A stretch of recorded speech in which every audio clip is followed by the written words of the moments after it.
مفتی صاحب، آدھی آستین والی قمیض پہن کر یا آدھی آستین چڑھا کر نماز پڑھنا کیسا ہے؟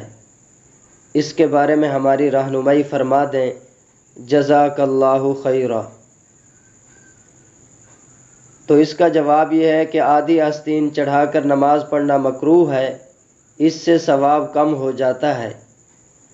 اگر وضو کرنے کے فوراً بعد رکعت نکل جانے کے خوف سے آستین نیچے کیے بغیر جماعت میں شامل ہو گیا اور کوہنیاں کھلی رہ گئیں تو نماز کے دوران عمل کثیر کیے بغیر آستینیں نیچے کر لینی چاہیے، اور اس کی صورت یہ ہے کہ ایک ہی رکن میں دونوں آستینیں نیچے نہ کرے بلکہ مختلف ارکان کی ادائیگی میں، مثلاً کچھ رکوع، کچھ قوما میں اور کچھ سجدہ میں نیچے کر لے۔ باقی رہی یہ بات کہ آدھی آستین کی صورت میں، تو اس میں اختلاف ہے۔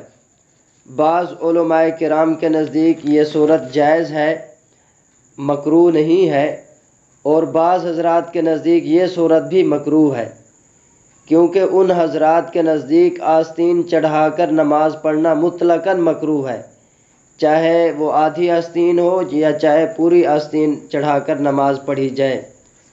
لہٰذا احتیاط اسی میں ہے کہ بلا ضرورت آستین چڑھا کر نماز نہ پڑھی جائے۔ واللہ تعالی اعلم بالصواب۔